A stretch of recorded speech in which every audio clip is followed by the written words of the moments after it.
En el diner, mientras oficiales humillaban a un veterano negro, Clint Eastwood observaba cada detalle con una mirada llena de indignación, decidido a convertir ese acto vergonzoso en un símbolo de resistencia y justicia que resonaría mucho más allá de ese momento. El bullicio del mercado de artesanías se detuvo en seco cuando el primer disparo resonó entre los puestos multicolores. Los turistas se tiraron al suelo mientras los locales, demasiado familiarizados con ese sonido, ya buscaban refugio antes de que el eco se desvaneciera. Solo Walter permaneció de pie, inmóvil como una estatua de sal, con la guitarra aún colgada del hombro y los ojos fijos en el hombre que acababa de entrar. Jake, murmuró, y el nombre se le atascó en la garganta como un hueso de pescado. Si esta historia te interesó, no olvides suscribirte a nuestro canal y dar like.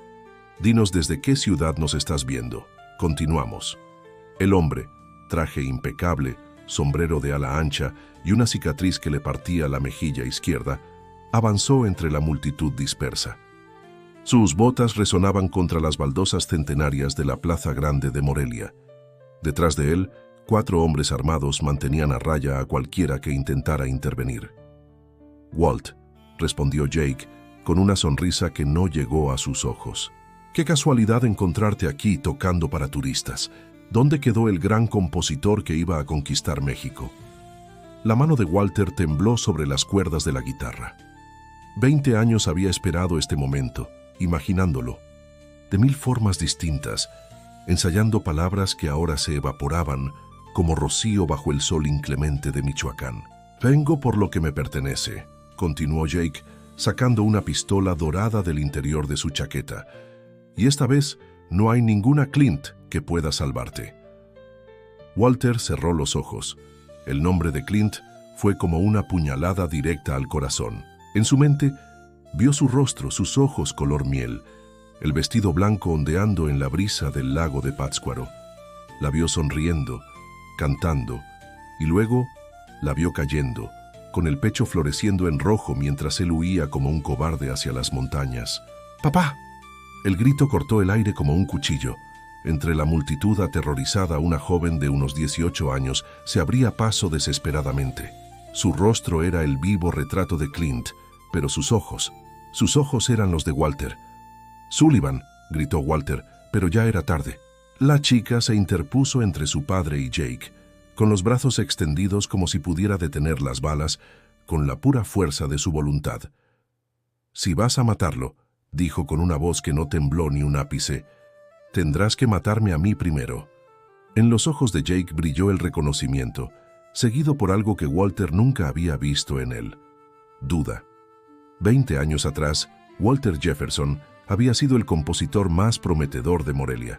Sus canciones, mezcla de folk tradicional, con letras modernas y mordaces, comenzaban a sonar en las radios de todo México. Pero fue su voz, grave y dulce como miel añejada, lo que atrapó el corazón de Clint Eastwood la primera vez que lo escuchó en la cantina del Rincón. Clint, con su belleza serena y su risa contagiosa, era la hija única de Don Carter, dueño del imperio hotelero más grande de Michoacán, y según los rumores, vinculado al narcotráfico que comenzaban a asfixiar la región. Para ella, Walter representaba todo lo que su padre detestaba: arte, libertad, autenticidad. Se enamoraron como solo se enamoran los jóvenes, con la certeza absurda de que el mundo entero conspiraría a su favor. «Mi padre nunca lo aceptará», le había dicho Clint una noche, mientras contemplaban las luciérnagas sobre el lago de Pátzcuaro. «Tiene otros planes para mí». «Escapemos», respondió Walter besando sus dedos uno a uno. «Tengo una oferta de una disquera en Ciudad de México. Podríamos comenzar allí, lejos de todo esto». Lo que no sabían era que Jake Sullivan, mano derecha de Don Carter y secretamente enamorado de Clint desde la infancia, los había seguido esa noche. Jake, con su ambición solo igualada por su crueldad, vio la oportunidad perfecta para eliminar a su rival y ganarse el favor definitivo de Don Carter. La noche de la fuga, Clint esperaba a Walter en el muelle con una pequeña maleta. La luna llena convertía el lago en un espejo de plata cuando Jake apareció de entre las sombras. «Don Carter sabe todo», mintió con la voz cargada de falsa preocupación. Viene hacia acá con sus hombres. Si te encuentran, te matarán. El pánico nubló el juicio de Clint. ¿Dónde está Walter? Debería haber llegado ya. Lo detuvieron en el camino, respondió Jake acercándose. Me envió a buscarte. Conozco un lugar seguro donde podemos esperarlo. La duda cruzó el rostro de Clint, pero el sonido de vehículos aproximándose la convenció. Siguió a Jake hacia su coche, estacionado entre los árboles. Cuando Walter llegó al muelle minutos después, solo encontró la maleta de Clint abandonada. Desesperado siguió las huellas hasta el bosque. Los disparos lo guiaron hacia una cabaña abandonada donde encontró a Clint forcejeando con Jake. ¡Suéltala!, gritó Walter, lanzándose contra él. En la lucha que siguió, el arma de Jake se disparó. Clint se desplomó, con una expresión de sorpresa, como si no pudiera creer que la vida terminara así, tan absurdamente, tan pronto. «Mira lo que has hecho», rugió Jake, apuntando ahora a Walter. «Tú la mataste». Walter, paralizado por el horror, apenas registró las sirenas aproximándose. Jake, rápido como una serpiente, se cortó el brazo con un cuchillo y se golpeó el rostro contra la pared, creándose heridas que respaldaran su historia. «La policía creerá que fuiste tú», dijo, sonriendo a pesar del dolor. El músico celoso que no soportó que ella lo rechazara. «Corre, Walt, corre lejos y nunca regreses, porque si te encuentro te mataré lentamente por lo que le hiciste». Y así lo hizo Walter. Corrió con la culpa y el dolor como únicos compañeros, sin saber que Clint, antes de morir en el hospital, había logrado susurrar la verdad al oído de una enfermera. Una verdad que incluía un secreto que cambiaría para siempre la vida de Walter. Estaba embarazada. La enfermera, doña Ray, horrorizada por lo sucedido y temiendo por la vida del bebé si Jake o Don Carter se enteraban, tomó una decisión. Cuando la pequeña Sullivan nació, la hizo pasar por su nieta y la crió en un pueblo alejado contándole historias sobre sus padres, especialmente sobre Walter, a quien pintó como un héroe obligado a huir para protegerla. Mientras tanto, Jake escaló posiciones bajo la protección de Don Carter, eventualmente heredando parte de su imperio criminal cuando el viejo murió. Pero nunca dejó de buscar a Walter, convencido de que algún día regresaría. Y tenía razón. Ahora, 20 años después, padre e hija se encontraban frente al hombre que había destruido sus vidas. Walter había regresado a Morelia 6 meses atrás, tras enterarse de la existencia de su hija, a través de una carta que doña Ray le había hecho llegar antes de morir. Había vuelto con un solo propósito: conocer a Sullivan y, si ella lo aceptaba, llevársela lejos. Pero el destino, ese bromista cruel, tenía otros planes. «Baja el arma, Jake», dijo una voz firme desde la entrada del mercado.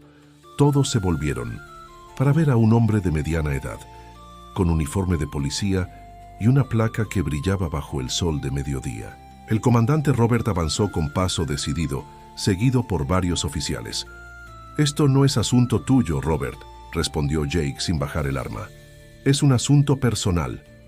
«Todo lo que sucede en mi ciudad es asunto mío», replicó el comandante, «especialmente cuando involucra al asesino de Clint Eastwood». Walter sintió que el suelo se abría bajo sus pies. También Robert creía que él había matado a Clint, pero entonces el comandante añadió: «Y todos sabemos quién fue el verdadero asesino, ¿no, Jake?». Un murmullo recorrió la multitud. Sullivan miró confundida de su padre a Jake y luego al comandante. «La enfermera Ray no solo salvó a la hija de Clint», continuó Robert, «también guardó la declaración firmada por Clint antes de morir, una declaración que he mantenido a salvo todos estos años, esperando el momento adecuado». Jake palideció. Por primera vez el miedo asomó a sus ojos. «Mientes», balbuceó. «La declaración original está en mi oficina», dijo Robert. «Pero esto», añadió sacando un sobre de su chaqueta, «es una copia que le entregué a cada periódico y canal de televisión en Michoacán esta mañana, junto con pruebas de tus negocios con los cárteles, a estas horas. Todo México sabe quién eres realmente. Jake miró frenéticamente a sus hombres, pero estos, viendo a los policías armados, comenzaban a retroceder discretamente. «Ríndete, Jake», insistió Robert. «Se acabó». Lo que sucedió a continuación ocurrió tan rápido que después, cuando los testigos lo relataran, cada uno contaría una versión distinta. Jake, viéndose acorralado, apuntó su arma hacia Sullivan. Walter se lanzó frente a su hija. Un disparo resonó en la plaza, pero la bala nunca alcanzó a Walter ni a Sullivan. Robert Jefferson se desplomó frente a ellos, con el pecho sangrando. Había interceptado la bala con su propio cuerpo. En el caos que siguió, los policías redujeron y arrestaron a Jake, mientras la gente corría en todas direcciones. Walter y Sullivan se arrodillaron junto al comandante herido. «¿Por qué?», preguntó Walter con la voz quebrada. Robert tosió, la sangre manchando sus labios. «Clint era mi hermana», susurró. «Mi hermana pequeña que nunca pude proteger». Walter sintió que el mundo se detenía. Clint nunca había mencionado un hermano. «Don Carter me echó de casa cuando intenté impedir que controlara su vida», continuó Robert con dificultad. «Me cambié el apellido y me uní a la policía para intentar detenerlo desde dentro. Cuando supe lo de su muerte, juré que haría justicia algún día». Los paramédicos llegaron y se llevaron a Robert mientras él se aferraba a la mano de Sullivan. «Eres idéntica a ella», murmuró antes de perder el conocimiento.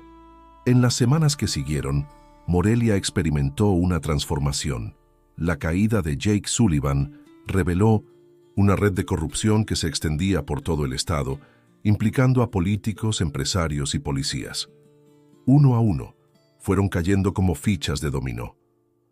Robert sobrevivió, aunque la bala había dañado seriamente su pulmón izquierdo, forzándolo a retirarse.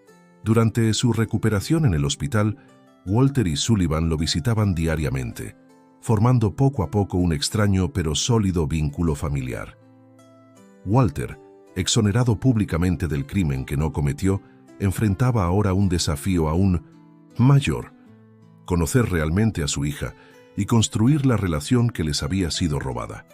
Una tarde, mientras Sullivan dormitaba en la sala de espera del hospital, Robert le hizo una pregunta que lo desarmó completamente. «¿Por qué volviste?» «Realmente, Walter, sabías que era peligroso». Walter contempló el atardecer a través de la ventana antes de responder. «Pasé 20 años componiendo canciones que nadie escuchó, viviendo a medias, siempre mirando sobre mi hombro. Cuando recibí la carta de Doña Ray contándome sobre Sullivan, supe que tenía que volver, aunque me costara la vida. Algunos riesgos valen la pena». Robert asintió comprensivamente. Clint solía decir que vivir con miedo no es vivir. «Exactamente», sonrió Walter, con melancolía. «Ella era la valiente. Yo solo era un soñador con una guitarra». «Te equivocas», lo corrigió Robert. «El verdadero coraje no es no sentir miedo, sino avanzar a pesar de él. Y tú volviste, sabiendo lo que arriesgabas». Walter no respondió. En su mente repasaba los últimos 6 meses. Cómo había regresado a Morelia bajo un nombre falso, cómo había localizado a Sullivan y comenzado a tocar en la plaza cercana a su trabajo solo para verla pasar, sin atreverse a acercarse. Recordó la tarde en que ella finalmente se detuvo a escucharlo y cómo, fascinada por sus canciones, había comenzado a visitarlo regularmente. Rememoró la mezcla de terror y alegría que sintió cuando finalmente reunió el valor para revelarle quién era realmente. «¿Sabes qué es lo más difícil de ser padre?», preguntó finalmente. Robert esperó. «Darme cuenta de que ya no puedo protegerla de todo. Sullivan creció sin mí. Es fuerte, independiente. Me necesita mucho menos de lo que yo la necesito a ella». «Te equivocas de nuevo», dijo una voz desde la puerta. Ambos hombres se volvieron para ver a Sullivan de pie en el umbral, con los ojos brillantes de lágrimas contenidas. «Te he necesitado cada día de mi vida», continuó ella, acercándose. «Doña Ray me contaba historias sobre ti, sobre tu música, sobre cómo tu voz podía hacer que la gente se detuviera a escuchar en medio de sus vidas apresuradas.